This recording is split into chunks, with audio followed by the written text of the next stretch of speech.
तुम्हाला माहिती आहे का, एका तव्यावर 2 मोठे चमचे तेल घेऊन त्यामध्ये पनीरचे तुकडे छान दोन्ही साईडने गोल्डन ब्राऊन होईपर्यंत भाजून घेतले.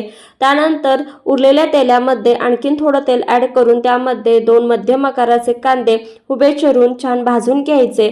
त्यामध्येच 5 ते 6 लसणाच्या पाकळ्या, 1 इंच आल्याचा तुकडा कट करून घालायचा, तो देखील भाजून घ्यायचा. 5 ते 6 काजू घालायचे आहेत.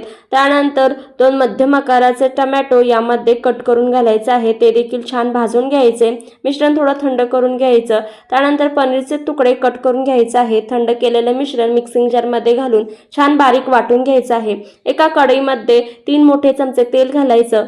त्यामध्ये लाल तिखट, पनीर मसाला, किचन किंग मसाला आणि हळद घालायची. त्यानंतर वाटलेला मसाला घालायचा. तेल सुटेपर्यंत चांगलं भाजून घ्यायचं. चवीपुरतं मीठ, त्यानंतर कसुरी मेथी घालायची. कट केलेले पनीरचे तुकडे घालायचे. थोडंसं पनीर यामध्ये किसून घालायचं, म्हणजे छान ग्रेव्हीला दाटसरपणा येतो. 3 ते 4 मिनिटं शिजवून घ्यायची आणि इथे आपली हॉटेल स्टाईल चमचमीत अशी ही पनीरची भाजी तयार होते. वरून बारीक चिरलेली कोथिंबीर घालायची. नान, चपाती किंवा भातासोबत आवडीने खाऊ शकता. मग वाट कसली पटकन फॉलो करा आणि लाईक करायला विसरू नका.